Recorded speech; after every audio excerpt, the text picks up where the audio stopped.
The last group that I'll introduce today, second to last of the day, is an organization for maybe the first time where I have 100% confidence, at least, that they'll be around a year from now.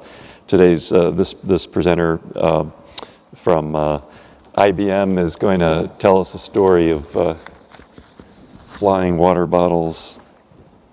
Bernie Beekman is going to talk about the application of a core group of IBM technologies for disseminating, discovering structured and unstructured data in very large data sets, metadata, within the FDA and other healthcare use cases. Thanks. Great. Thank you very much. Is the presentation up so people can see? All right. I'm going to talk about IBM Content Analytics. And it's a product that has natural language processing capability as well as a visual exploration capability. The demo today that I'm going to show is going to be leveraging data from an FDA database. It's called the MAUDE database, and it's a database of user and manufacturer submitted reports regarding adverse effects involving medical devices. We've taken 3 years worth of this data from actually 2007 to 2009. This data is available on the internet. I'm going to show 2 scenarios to demonstrate the visual exploration capabilities of the product and to show how meaningful insights can be gathered from this data. To further set context, I'm just showing you a particular MAUDE form. And as you can see, it consists of some structured data, which we can leverage, as well as unstructured data, such as the manufacturer evaluation and the description of the problem. And I'm also showing, I guess, the disclaimer that is on the FDA site in terms of the information and its, its accuracy and a sort. So with just that introduction, let me go to the actual demo, which is a live demo.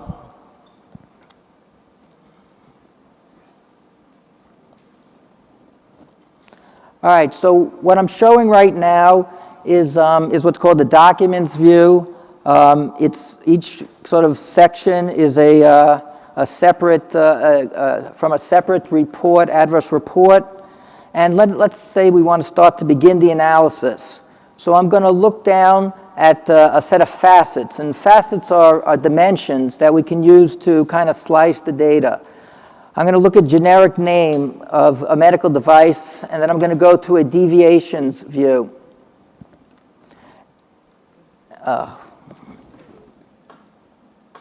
Naturally. Okay, good. Sorry. All right, so what comes up is right now a set of 4 charts, and what's shown is the number of adverse reports that occur for that particular device in that particular year. Now the user interface allows us to, you could change the number of charts if we want on the particular page. We can also switch to a view of the month, data by. I'll try that again.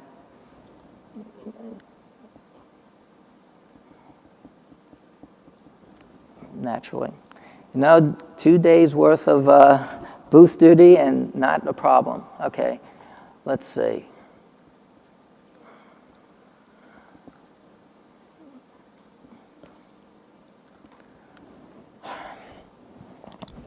Okay. I can try one more time, and then I'm going to go to a set of PowerPoints. Let me see this.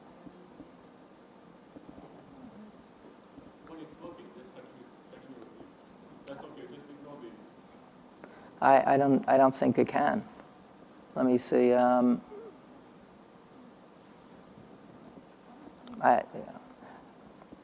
got to get to. All right. Let me just go to PowerPoint.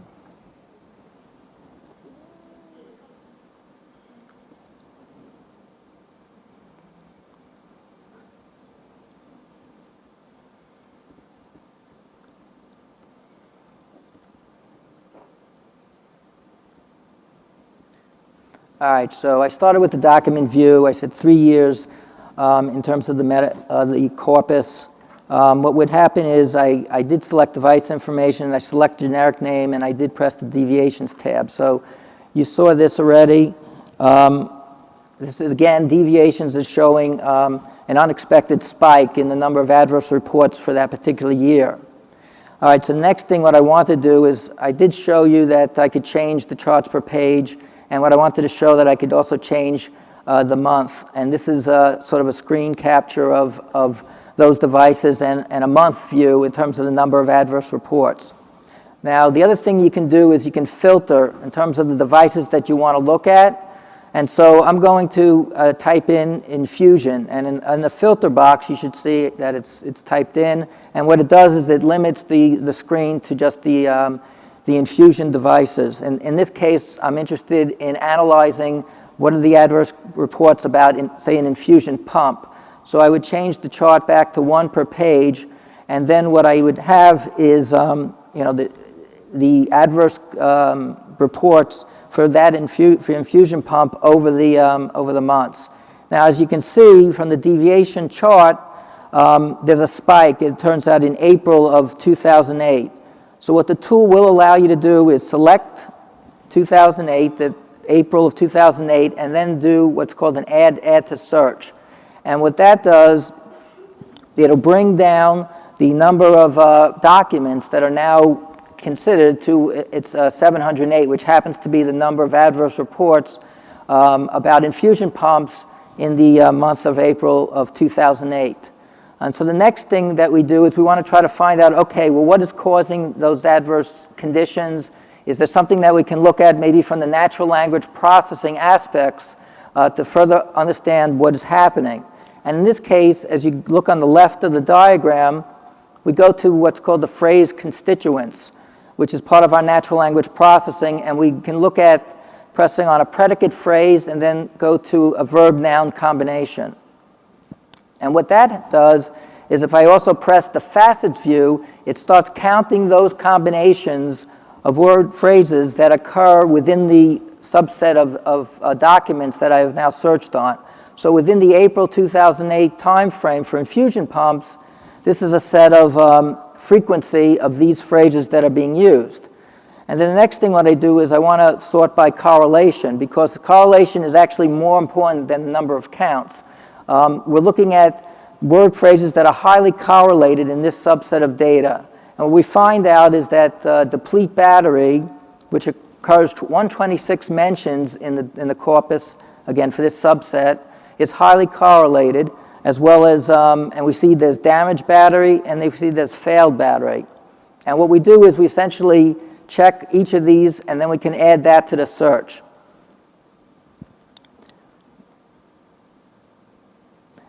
And the final step after that is once we've kind of brought that down to 154 results after we've subsetted and selected those word phrases, when we switch back to the Facet view and we look at brand name, we find out that is a single brand that has caused that adverse condition in terms of the infusion pumps and a battery issue. So that's sort of scenario one.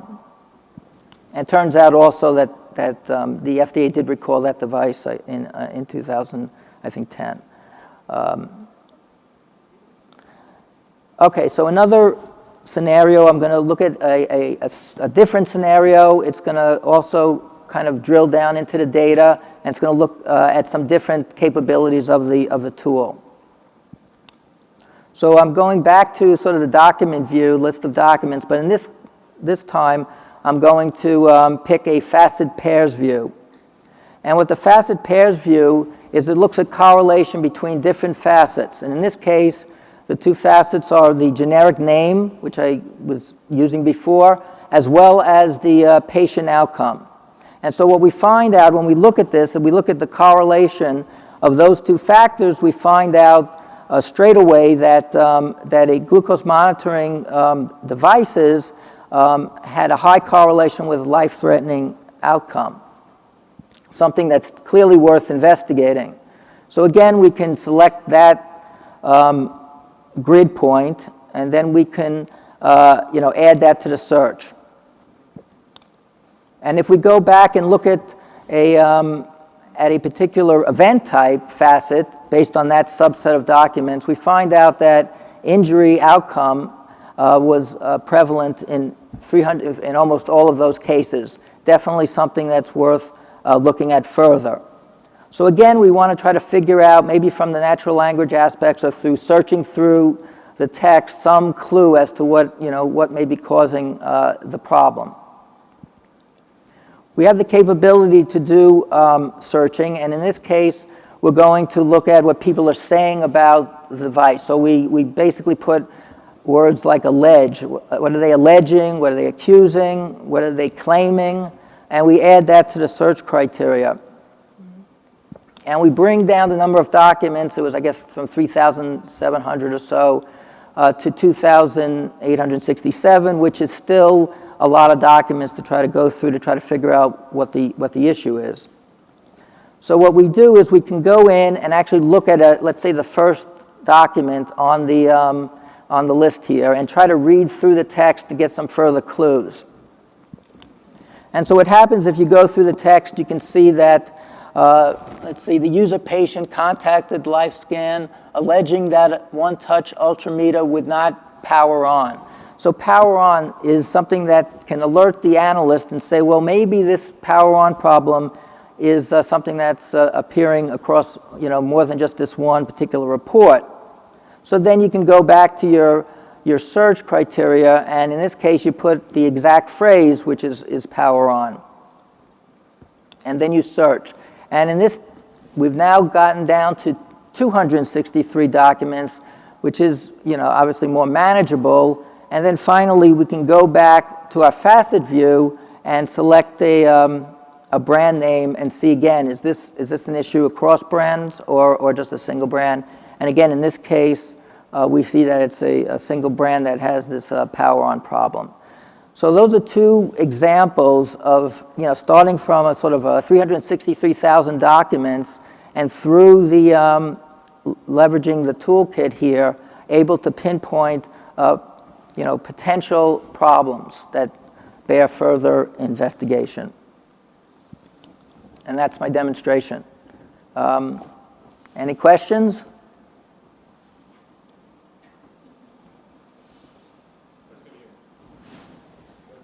I can't see. Okay. What is the underlying language technology that runs this search? It's well, first of all, we're using Ibm for the set of natural language processing annotators, and it's basically it's a content analytics product that we're doing through the search.